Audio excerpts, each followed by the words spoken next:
तू एक काम कर, तू प्लीज तिथे जा, त्यांना काय मदत हवी ते बघ, जो काही खर्च होईल तो आपण करूया, ठीक आहे? करू ना? तू भद्रासोबत जा. बॉस मला गावी जायचंय, माझा चुलत भाऊ ऍडमिट आहे ना. तुझा चुलत भाऊ हॉस्पिटलाइज्ड आहे, आजारी आहे, मेला नाही आहे ना? भद्रासोबत जायचं म्हणजे जायचं, गावी जाणं कॅन्सल. मी तयार होणार. चल रे.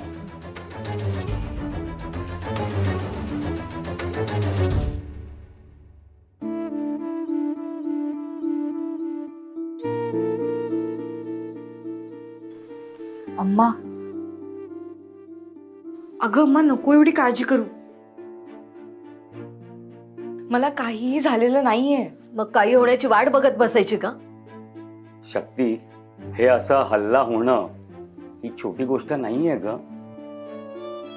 अम्मा अप्पा, मला काही होणार नाहीये.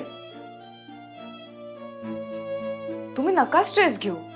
शक्ती, मला खरं खरं सांगा, तुझं कोणाशी काही भांडण वगैरे झालं होतं का? नाही तर. मग तू कोणाशी फटकळपणे बोलली होतीस का? नाही ग अम्मा.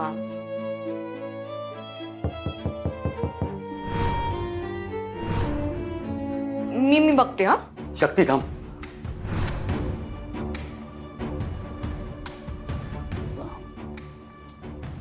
मी बघतो.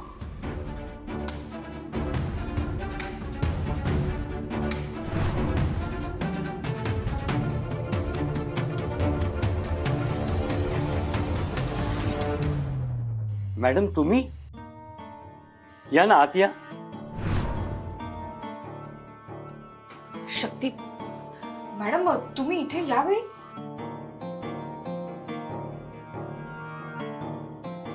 तुझ्यावर हल्ले झाल्याचं कळालं, काळजी वाटली म्हणून आले इथे. तू ठीक आहेस ना?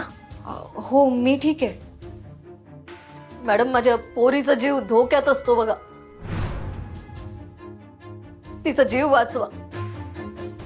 माझ्या पोरीने कधी कुणाचं वाईट केलेलं नाहीये, पण तिच्या जीवावर कोणीतरी उठलंय बघा. तुम्ही प्लीज कोणी ते शोधून काढाल का? हो, तुम्ही नका काळजी करू. पण मला एक कळत नाही, शक्तीसारख्या मुलीवर का कोण हल्ला करेल? ती ना कोणाच्या अध्यात ना कोणाच्या मध्यात. बघा ना, तुमच्याकडे कामाला येते, नंतर तिकडून कॉलेजला जाते आणि उशिरा संध्याकाळी घरी येते बघा.